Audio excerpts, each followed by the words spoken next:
What do you get when you combine a world-class EMS physician and medical director? I speak pretty good English for a guy from Detroit. With an EMS veteran and all-around nice guy. Well, that's the dumbest thing I've ever heard. Oh, that's so good. Oh, my God. Well, you get the EMS Show.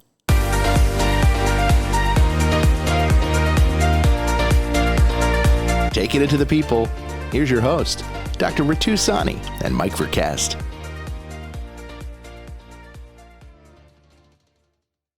Hey, everybody. Welcome to the EMS Show. Mike Verkest, Dr. Ritu Sahni, back with you for our semi-annual EMS Show episode.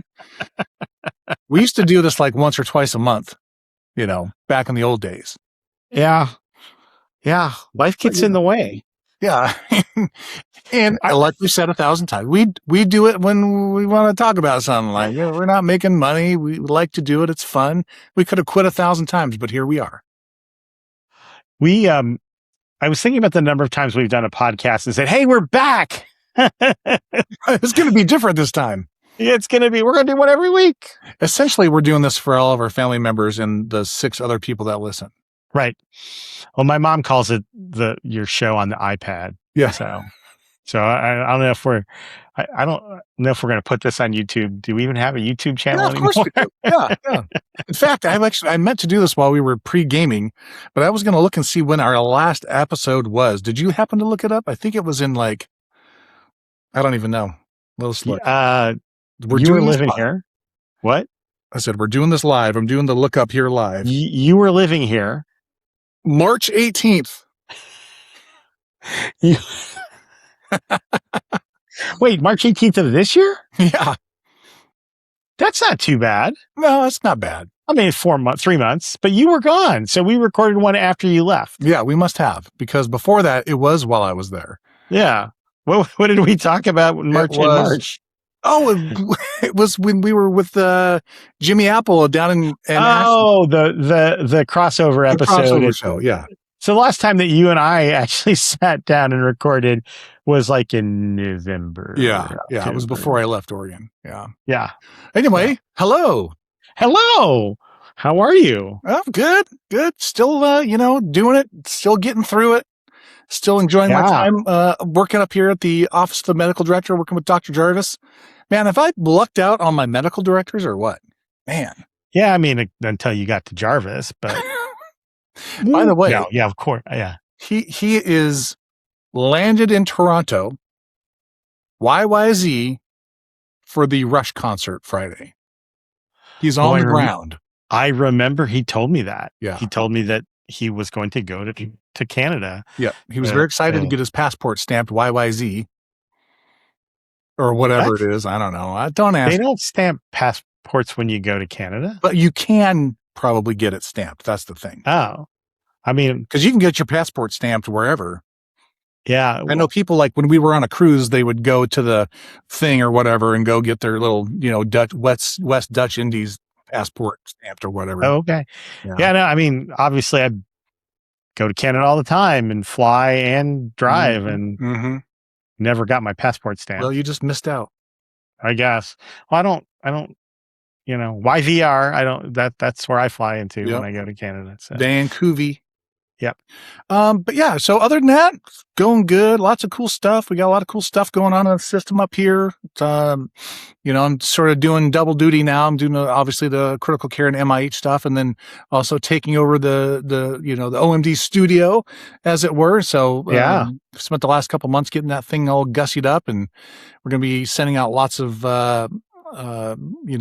online education. It's a big system for those of you that don't know. It's about 1,800 providers. I was going to say, how many providers work under the OMD? 1,800? Yeah, it's something like that. It depends on, it's like catching a fish, right? Sometimes it's 1,700, sometimes it's 1,800. It's like, it was this big. I don't know. So, yeah. But it's not only, Fort Worth Fire, obviously, but we have, I think 14 or 15 member cities as well that Fort Worth Fire provides EMS transport for. So, they all sort of are teamed up with the OMD, if you will. We provide medical direction and all the stuff, and education, and training, and quality improvement, and all that kind of stuff. So, and they have fire departments too that are doing some first response work, and you're their medical. Yeah. So they call them FROs, first responder organizations. So some of them are ALS, some of them are BLS, but none of them transport. It's pretty cool. And then we also provide some like mutual aid stuff for like specifically with like our blood. So some of the other sort of neighboring cities will be sort of the blood delivery people. Our EMS soups get out there and take them a pint of blood and get their patient all squared away and off and running. So yeah. Cool. Yeah, it's good. So other than that, yeah, just chilling and waiting for Broadway season. I was telling you, we got season tickets for the Broadway in Austin, so we're pretty excited about that. That starts next month. I can't believe it's next month. When I bought these like months ago, I was like, oh God, it's so far away. So we got a bunch of shows lined up, and yeah, so we're excited about that. And yeah, did you guys make it to see the Hadestown movie? We did not. When you texted me that, it was all sold out. It's only at like the theater that we go to. It's in a really small theater, and I'm not sure why it's not in the normal size, and it's literally like probably 50 seater or something like that. And so every showing was sold out. Yeah.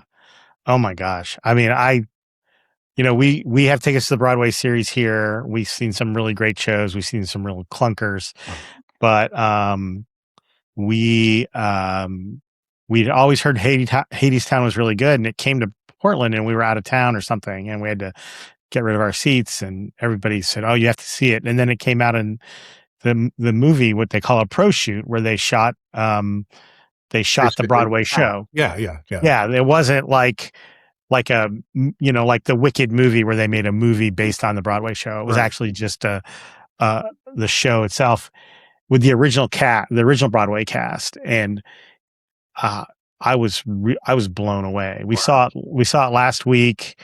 It's been a long time since I'd seen a musical, and it like jumped up into like possibly my favorite musical of all time. Well, yeah, you were very excited about it. You texted me and told me we had to go like now, book the ticket now, go now. Yeah. Well, we saw it again last night too. Oh shoot! And in between, we saw the Odyssey. So we've been to like prior to like last week, we'd been to one movie in 20 years. And well, we do Marvel movies and stuff, but we'd been to one movie in like the last 8 months, and then we've been to 3 movies in the last week. Yeah. And we're going to go see Spider-Man soon. So I don't know how that's going to work. Nice. Yeah. I haven't, I was on a roll going to the movies for a while, and then we just sort of stopped. That probably doesn't help that I'm gone for 3 or 4 days, 3 or 4 nights a week, and then come home and then just want to kind of get stuff done around the house, and we just don't ever make it. But yeah, that's good. Well, what's happening in your neck of the woods there, buddy? It's summer. We're crazy busy. Janet's got a milestone birthday. My wife, Janet, has a milestone birthday coming up. And so I asked her what she wanted to do, and she grew up loving the Laura Ingalls books. So we went and looked at a couple of Laura Ingalls Wilder sites. Like the real things. Yeah. We went to the Little House on the Prairie. We went to the site where they actually were. They have the cabin's gone, long gone. Sure. But the right? Or replica or something? They built a replica, which you go in it, or is it just like something to look at? No, you go in it. It's set up supposedly to look like, based on the description in the book. I mean, the lady at the ladies, the host or whatever is like, this is based on page 63 or whatever. And it's very small. It's even smaller than the new show that's on now. They have that cabin. Yeah, looks smaller than that. And then the well that's famous is the actual well that they dug is still there. That's one of the ways they were able to find the site. That makes sense. So we went there, and then we went to the Laura Ingalls Wilder Museum in Mansfield, Missouri, and that's on the site where she lived when she was an adult and wrote all the books and stuff. That is so cool. It was. What a great. I mean, I'm never a fan, and not that I didn't dislike it. It's just it wasn't in my wheelhouse. Yeah. But it's always been Janet's big thing, and so but I had a really great time, and I like to learn about history anyway. And some of the stuff was cool, like they had like the census records that showed you like where the plot of land was and helped them. So they had the actual physical record in where the piece of paper, and you could see where they signed it and all that stuff. Oh, that's really awesome. Yeah, so it's kind of primary source material, as they say. I heard that old Pa Charles Ingalls was kind of an asshole in real life. Oh, did you catch any of that? I did not catch any of that. I did not catch any of that. We did see his actual fiddle. Oh, no kidding. That's pretty. They had that at the museum. Huh. We saw the desk where she wrote the books. Yeah, so that was what we did. Coming up, yeah. Well, that's what we did so far this summer. Yeah. Got a couple other things going on, but yeah. Well, we got the kids coming in for the F1 race, so that'll be fun. So we're all gonna convene. When is that? Is that in September? October. Yeah, and then I got AMTC right after that, and then it's gonna be busy. Yeah, we're going to the Portland IndyCar race is this weekend. Oh yeah, nice. So I don't think we'll go Friday because Portland has the worst air quality index in the world. I was looking at that this morning, and it was like 178. I actually took a screenshot. Carmela, my daughter, was texting me. She said the air's so bad, and I said, "Oh, really?" Yeah, I walked out of my shift yesterday, and I could see the particles suspended in the air. 173, and the sun. You can look at the sun. I mean, and it's red. We see it, and the moon's very red at night. So, and they had to like parts of government camp and stuff. Rhododendron are being evacuated. Yeah. So it's getting close to the Portland area. Well, I'll tell you, I know you were supposed to go golfing originally, and you weren't going to go because it's like 100 degrees or whatever, and then now the smoke, so it's probably good. That's why we're recording tonight. That's right. It was a space filler, but yeah, that's pretty crazy. Yeah. Yeah. No, luckily, hey, it's not 100 degrees though. Yeah, that's good. Because the smoke keeps it in the 90s. Oh, that's real nice. I don't know if we've seen a big uptick in respiratory emergencies. Well, I imagine you probably will. Something to keep an eye out. I worked yesterday and didn't dispense a lot more albuterol than I normally would. So we'll see. Most of the staff was trying to get their, we were all getting our inhalers refilled though, for sure. Speaking of 1970s TV shows. Oh man. We haven't had a chance to convene about the passing of one Randy Mantooth. I mean, you knew it was coming. He'd been sick for a while, on and off. He'd disappear for a while, then show back up. Everything's good. And then go on the road, do a couple things. And then he'd disappear for a while. And then, finally got the word that, he didn't make it. So gosh darn it. I meet with all of our new EMTs and paramedics as part of their onboarding. And I'm like, has anybody here watched Emergency? Just blank spaces. It's too bad.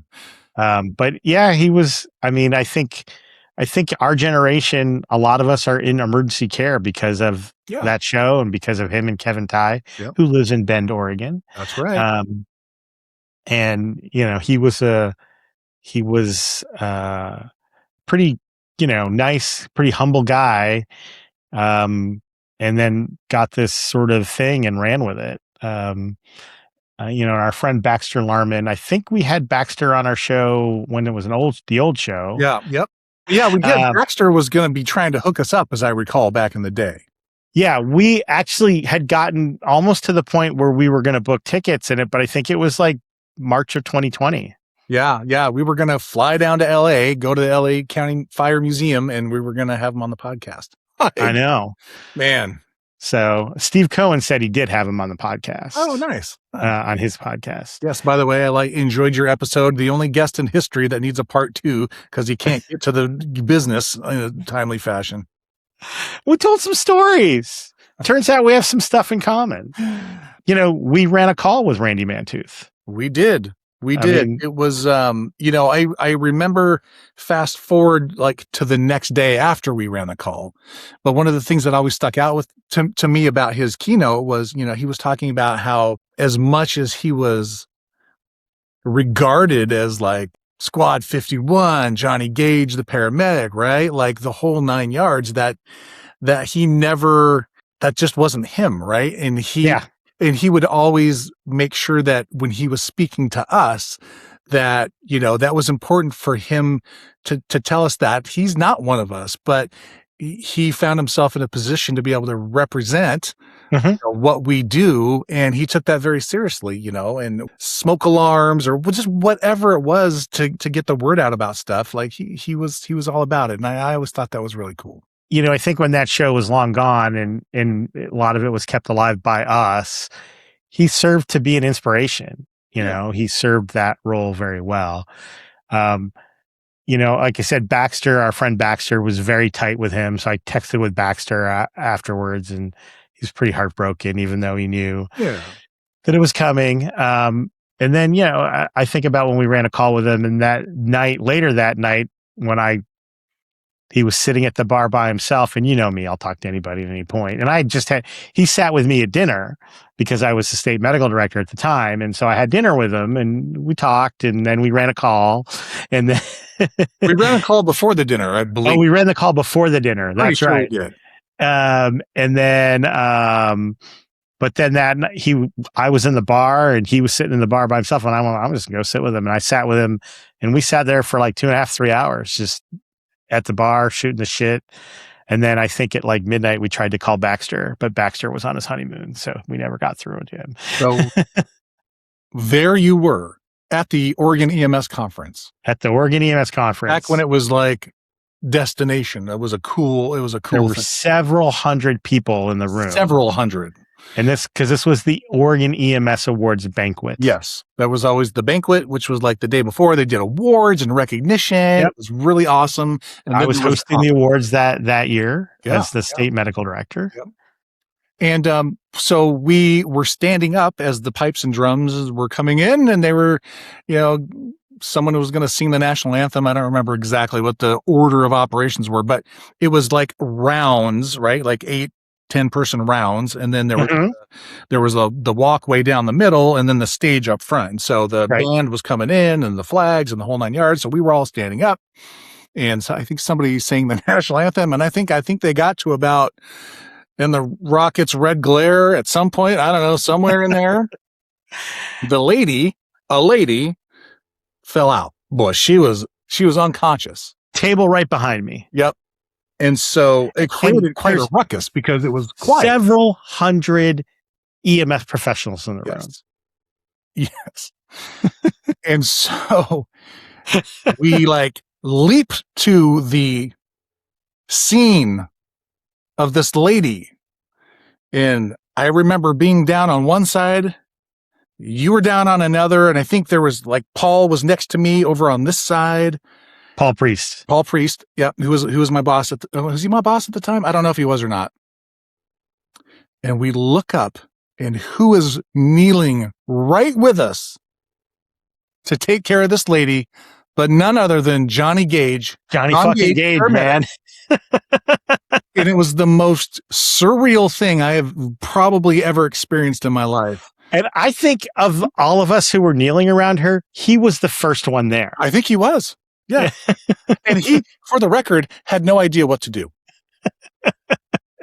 He was there because that's just the kind of guy he was, right? That's exactly right. Because he cared about people, and somebody needed help, so he jumped over to help. In a room full of paramedics and emergency physicians. Yeah. The first one to respond was Johnny Gage. Yep. People probably think we're lying about this, but I swear this is 100% true. 100% true. Yep. And then, what did she say though? She woke up and the first person she saw was Johnny Gage. Looking. Could you imagine what she probably?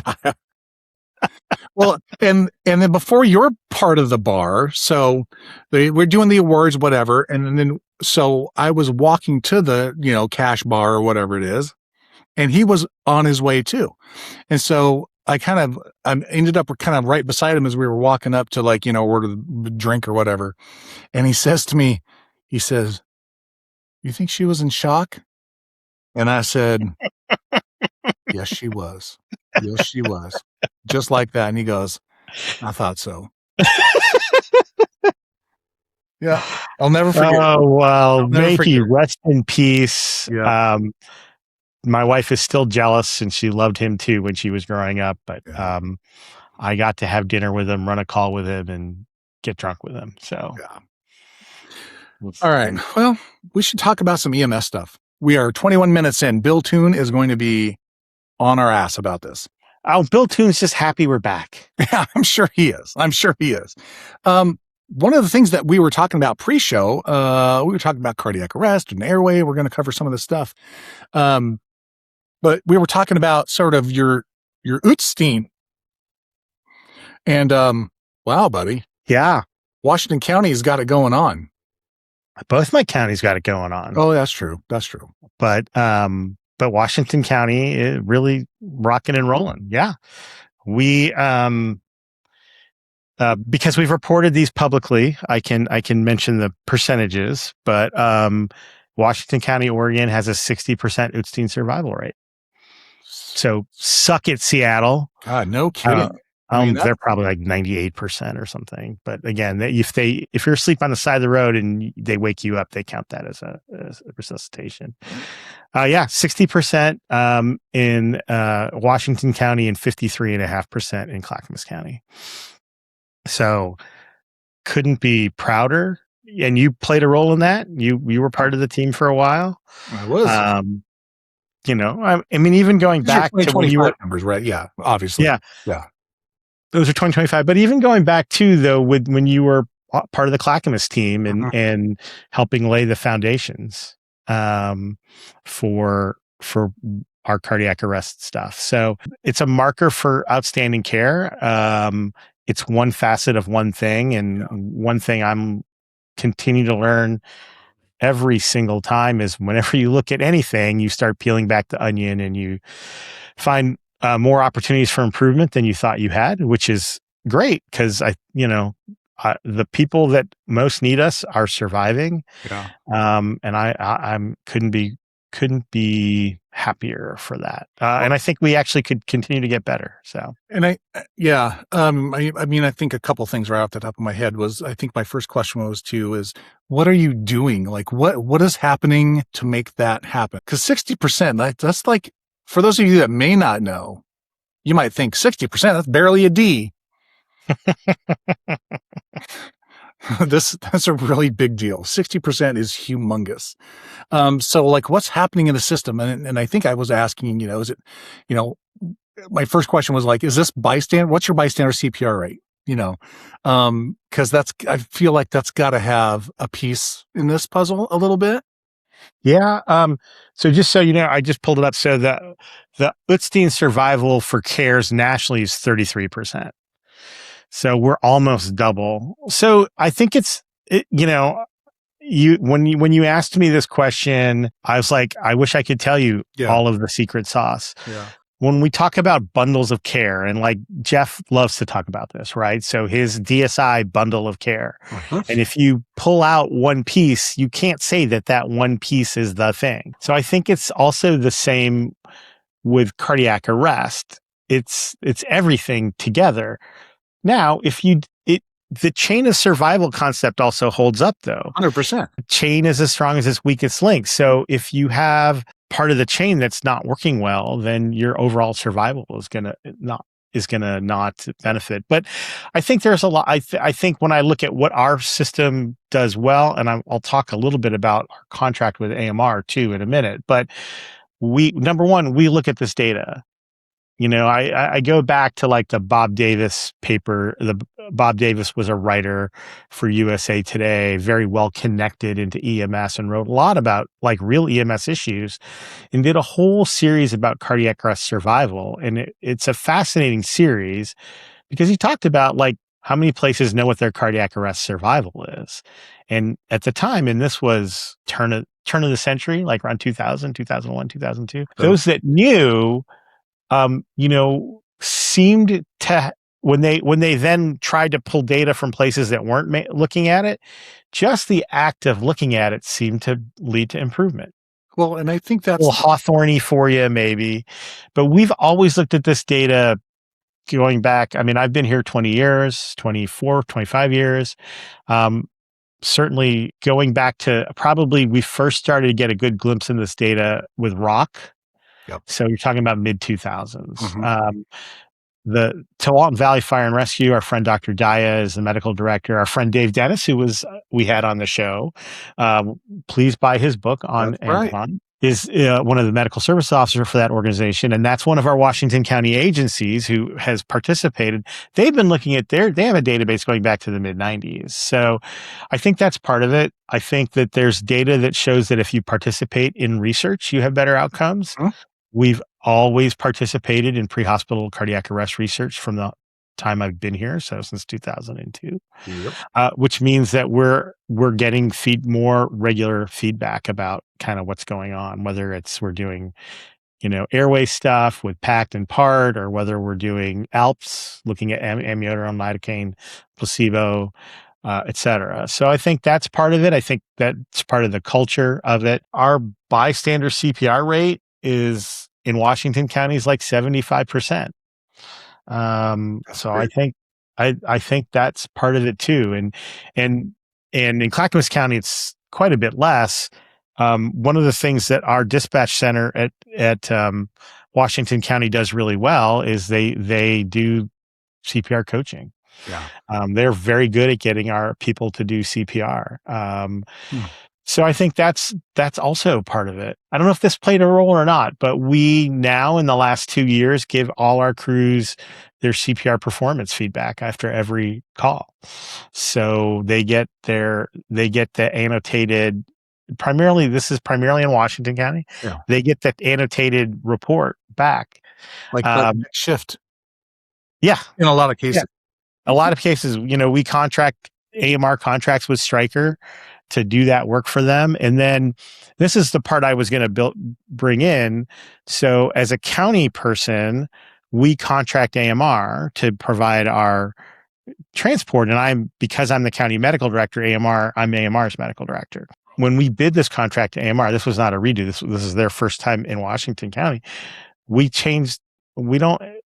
is a time component, but the majority of the stuff we focus on for performance is operational kind of key performance indicators in quality of care. And the one that we focus on in Washington County is cardiac arrest. And so, as an example, AMR is required to, as part of the contract, to do the CPR process file in a certain time frame. AMR didn't bat an eye at it. They were like, great, we'll do it.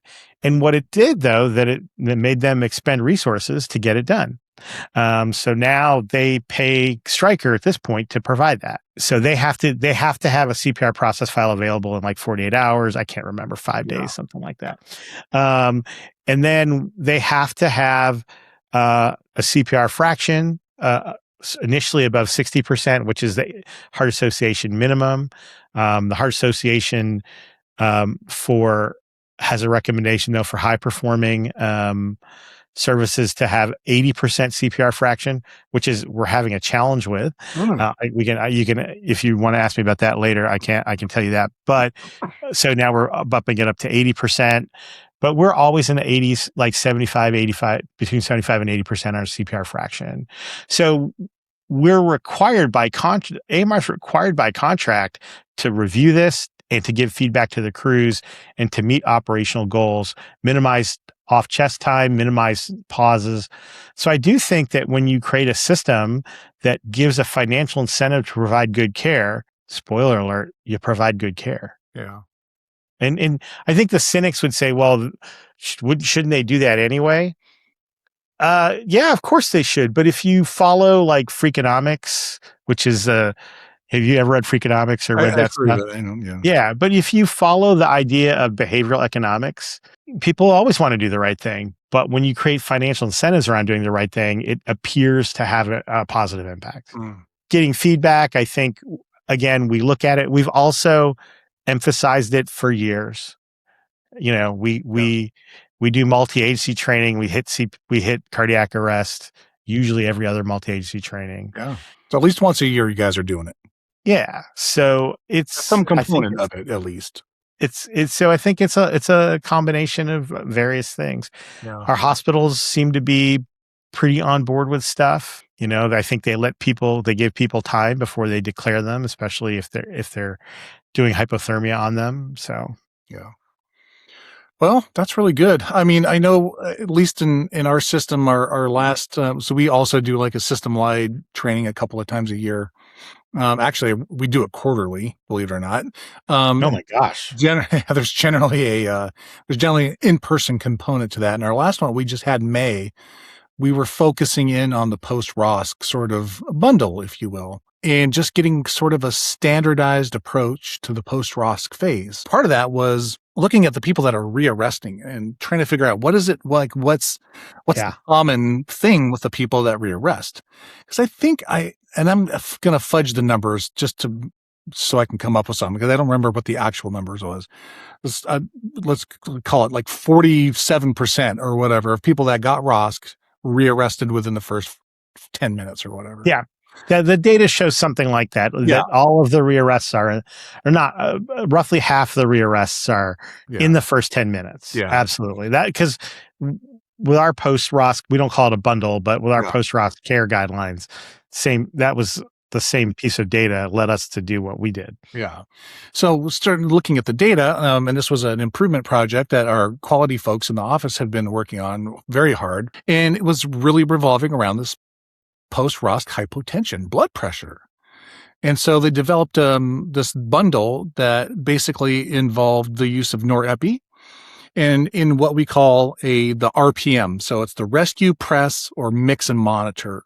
So depending on what the person's blood pressure is, because that's the first thing we do, announce ROSC, get a blood pressure, GAFB, get a blood pressure, set that thing to every 2 minutes. We're basically going to run with kind of like, what is that blood pressure telling us? So, and I'll put a picture of it on the screen so you can see that. But essentially what it is if your blood pressure is, less than, I don't even remember what it is now. I feel bad. But you'll be able to see it on the screen. So if it's less than that number right there, I'm going to fake my way through this. Then they're going to get a norepi push dose, and then they're going to be put on 50 mics a minute infusion. Mm-hmm. Blood pressure is like above 100, I think it is. Oh my gosh, I feel really bad because I taught this for like 9 days straight every day. Like I can't even because I've done 1,000 things since then. Then they're going to get 30 mic push of norepi, then 30 mics a minute on the infusion, and then if their blood pressure is greater than like 120 something, then we're basically going to mix the norepi and just have it ready to go. Anyway, all that to say, they call that holding it threateningly over the bed. That's right. Exactly. Don't you dare do something. But we just looked at some data today, and that our rearrest rate is down to around 23% right now. Great. So really cool, really focusing on blood pressure. And then that's sort of a good segue maybe to talk a little bit about our -1A stuff. Yeah. Tell me about that. So your airway, RSI, DSI stuff. And of course, Jeff is just a little bit about DSI. Just a little bit. Just a little bit. Just a little bit. And do you know what's wild too is like, coming into this system like 8 months ago, whatever it's been, it's like, and, sitting through credentialing courses, CE, we do medical director interviews. So everyone that is going to be a paramedic in the system goes through and has a mock medical director interview with one of the clinical practice coordinators, some of the EMS office training staff. And then they have an interview, like a tabletop scenario with one of the medical directors. And I'm just so impressed. Like I still can't get over it. How the stuff that Jarvis and others have brought, Jarvis in this system clearly, about DSI, about goals, about blood pressures, about SpO2s, being all about this process around the invasive airway. They all know it and they're all in on it. It's not no one ever screws up the DSI portion of these interviews because it is just the culture to pay attention to all these things and to use the checklist and to call out times and to it's literally almost doesn't seem real sometimes because people are just all about it. And I think that's, certainly hats off to Jarvis and all the work he's done around this, the entire system, every paramedic in the system or critical care paramedic. It's pretty impressive to see, but all that to say, so our -1A, which is like sort of first pass success, but without hypotension or hypoxia, right? So that's the real thing. Like getting into plastic in the first time, fine, but like there's other stuff that matter, right? And that's kind of what the -1A stuff is. Just so that everybody understands, that's from the NEMSQA, yes, the National EMS Quality Alliance dashboard of quality indicators for an EMS system. Yeah, exactly. I think our last one, as I heard this morning, 73 or 74% for that. And then when you break it down, we started noticing some trends, and it was really regarding sort of the post-intubation hypotension. So that was kind of my segue from the post-ROSC people. Right. We're starting to manage their blood pressures early and aggressively. But before we're doing any drugs, people are, they have goals, right? It's the same old DSI stuff, right? Blood pressure goals, SpO2 goals. Then we push the paralytic, we wait, we do the intubation, whatever, right? So there's nothing unique or crazy about it. We're seeing this trend of this post-intubation hypotension where they're hunky-dory throughout the entire, preparation phase, if you will. We get the tube in, everything's good, no hypoxia, and then all of a sudden their blood pressure tanks. So we're kicking around the idea of trying to figure out, maybe we need to be as aggressive on the DSI pressor, maybe as we are with the post-ROSC folks, and see if that makes a difference. So it's an interesting time, and hats off to our quality folks that are working through these projects and looking at stuff and trying to figure out a way to do it better, right? Because 73, 74, that's pretty good for -1A, but there's always isn't the national data on that like in the 30s? Yeah, it's really low. Yeah. So part of it is some of it's out of your control, right? So you automatically, even if you do everything right, you're going to have some cases with peri-intubation hypoxia and clearly peri-intubation hypotension, because it sounds like that's what you're seeing, is that maybe even the post-intubation of the peri-intubation piece is you're seeing it, right? Yeah. Because you're getting this, you're having the goal blood pressure the whole way through, and you're still. And it would be interesting to see if it's a certain kind of patient, if it's head injury versus our airway stuff. In CLAC is much more organized than WASH, and John and I've given that completely to Turner.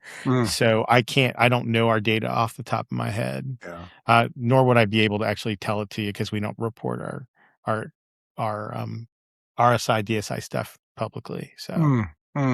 Well, I do know that we are very proud. Last time we talked about it, we've seen great improvement and great outcomes. So we're very proud of the work that we've done around airway too. And Turner has been amazing. Talking about protocol stuff, it's that time of year for you guys. We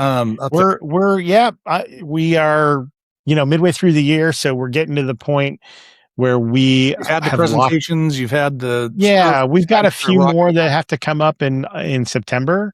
But we are at the point where we're locking in what we're going to have for next year for sure. One of the things that we talked about, which I thought was pretty interesting, new to the system, ECMO candidate. You want to talk a little bit about what you've learned about that? And in our system, we have one place that will do emergency ECMO. It's in Multnomah County. It's a trauma center, Legacy Emmanuel. We have other ECMO centers, but nobody's like doing emergency department cannulating. Like where I work does ECMO for respiratory ARDS and actually is quite good at it, but they don't like do emergency cannulation in the emergency department. In the system, although primarily in Multnomah County, which is the main county in the Tri-County area, and the county where I work clinically in, but I'm not the medical director for, which thank God is fine. You need to bleep that out. No, it's fine. Okay. It's fine. I mean, this is not meant to disparage any of the medical directors there, because Dr. Jew and Dr. Neth are wonderful people and they're great medical directors. It's just that it's a standard urban system with a lot of issues, and I'm kind of happy with my suburban world. So, but we have an ECMO protocol for cardiac arrest. Doesn't get utilized very much because we've never really fully emphasized it, but the trauma folks do the emergency cannulation. One of the trauma surgeons is on our protocol committee, and she's awesome. She came to us and said, we would like to expand the use of ECMO into severely hypothermic patients. And she brought to the table a case that occurred in Portland of an individual that ended up coming to their center and got placed on ECMO and survived. Yeah, so that's been kind of I think for me, the most interesting of the cases of the things that we've been discussed. We have had some other things discussed. We've had some very interesting discussions on things we didn't adopt. One of our paramedics came to us with a proposal for point of care troponin. He focused on like what would be the utility of point of care troponin, not so much on who would do the point of care troponins. I see. Yeah, it definitely has some utility, especially in a system that's sort of tiered. And like we have places that, for instance, that everybody who with an NSTEMI get transferred. So now if we have a chest pain patient with a positive troponin, we can maybe we don't need to. We go to this. We don't go there anymore. And then the other conversation about it was, which I think is not in the scope of what we can do now, but was in the scope of a kind of a community paramedic program. And there are, I know, community paramedic programs that carry point of care testing, but point of care troponin, point of care BNP, not just the point of care electrolytes. In a community paramedic program on a chest pain patient, who you potentially, and nobody's doing it here, but there were a couple papers in Europe where, and now remember, a system where a physician is part of the EMS team. Yeah. But they had stable patients who were now pain-free calling for chest pain. They did point of care troponin. They did a physician assessment and they left them at home. Wow. Yeah. I think we're not there. We're not even close to there, but he talked about those papers and it was just fascinating stuff. So I love our process because, I mean, every process has pluses and minuses. Yeah. Our protocols have a lot of ifs and ors because a lot of people want to do a lot of different things, but our process is fun because I tend to learn a lot. Yeah. But anyway, so back to hypothermia. Yeah. So it's not just for cardiac arrest anymore. It's going to be, we're going to have a place for profoundly hypothermic patients. And this is still a work in progress. Yeah, so even like all of our protocols, we kind of see what happens and then refine them. But the idea currently is that if you have a patient who's like unconscious and cold, you take them to the ECMO place. Now we're going to have a lot of steps in between. Even this might even be a mandatory consult and stuff like that, but trying to figure out how to get the accurate temperature. I mean, there's a lot, but I think one of the things that it has to be mentioned is that the people who are at most at risk for this are the ones where social determinants of health play a role. Whether it's your houseless, whether it's your drug intoxicated people, but it's also your elderly patients living on their own. Yep. I think in terms of social determinants of health, this plays a role and it's a good way to have that conversation. And we put them right in the protocol as these are the at-risk people. And we include those groups because they're at risk for this disease process, especially the houseless. And the other thing that we're going to talk about in the training is you don't have to be in a snowbank like that guy, Justin Smith in Pennsylvania. Mm-hmm. You can be houseless and it's 40 degrees outside and you're not sheltered, get profoundly hypothermic, especially in Portland where it used to rain all the time, but not anymore. Now it's just on fire all the time. Yeah, I heard. Yeah, you guys are in bad shape up there. So, but and then you and we were talking too. Like you were telling me a little bit. Now you are going to start collecting data in your system about social determinants of health and EMS utilization. Yeah. So it's something that Dr. Angela Cornelius is working on along with our MIH folks. Well, we've gleaned a lot of data on sort of who we're seeing, who are high utilizers, who are the non-compliant high utilizers. I spent a lot of time on that group of folks. But if you zoom way out and you look at who's sort of utilizing EMS, it turns out that there's pretty much 3 social determinants of health that people land in our back of our units, right? And it's the unhoused, it's the people that have food insecurities, and it's people that don't have access to primary care. That group of 3 is a huge utilizer of EMS. And I'm sure it would be the same exact thing in your system or anyone else's systems if they started looking at that. So yeah, one of the things that we're going to be doing is adding a short 15-second in the demographics section of the chart. And we're just gonna have the crews ask the patient, right? Now, if they're in the middle of the crashing patient protocol, that's not who we're doing this for. This is the low acuity calls. This is the people that we're seeing. It's 99% of your patient population, exactly, right? Exactly. But we're literally going to ask about those 3 things. Do you have primary care of some kind? Could be psychiatric primary care. Could be nurse practitioner, whatever, right? Do you have one? And the kind or who doesn't matter. It's just yes or no. You know, in the last 30 days, have you feared that you were going to run out of food? Yes or no? And then the third one about what is your current housing situation, right? Are you housed? Are you partially unhoused? Which that's a big one too, right? People that couch surfing or whatever it may be, or are you? I can stay with my mom, but only a few days a month or whatever. Yeah. And so we're just going to start collecting that data and see how that sort of lines up with utilization. And then ultimately, I think the plan is that when we see those kind of things, when we see Mrs. Jones, who's 70 years old, who we don't hear from at the beginning of the month, but all of a sudden towards the last couple of weeks, she starts calling for whatever reason. Maybe she's hungry. Maybe the power got turned off. She's cold, whatever it happens to be. And then connecting those people with whatever community resources are already, like there are so many community resources that people are just not connected to, right? And I think if we can help be a conduit of that, I think it honestly could really move the needle on some of this utilization. So it's pretty exciting. Yeah, I think that's really cool. And I think that the idea that we're a public health entity and the health of our community is key. The other piece is EMS volume is growing faster than emergency department volume is. The whole COVID had this big dip, right? Yeah. And so now we have accelerated. And if you draw a curve, our volumes are like the dip, and now we're back to where we would have been if the volume never dipped, and not where we were, but where we would have been if you had the continued upward trend. This is why projects like nurse navigation and fire departments are really working hard now to reduce call volume, because it's just not sustainable. It's not just bad stuff happening accidentally to people, right? It's predictable by the social situation people are in. We're at right about an hour, which is pretty good for us. Yeah. And we even talked about EMS for like part of the time. I know, like most of the time, actually.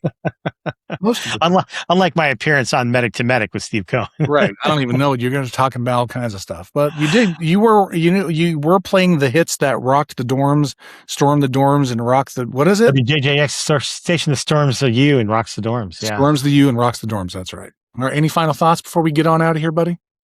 Go see Hadestown. Okay. Yeah. That's the final thought. Go see Hadestown. And I'm excited. I'll report back on my Broadway in Austin. Very good. All right, you guys. Hey, you've been watching the EMS Show. Thanks a lot for joining us.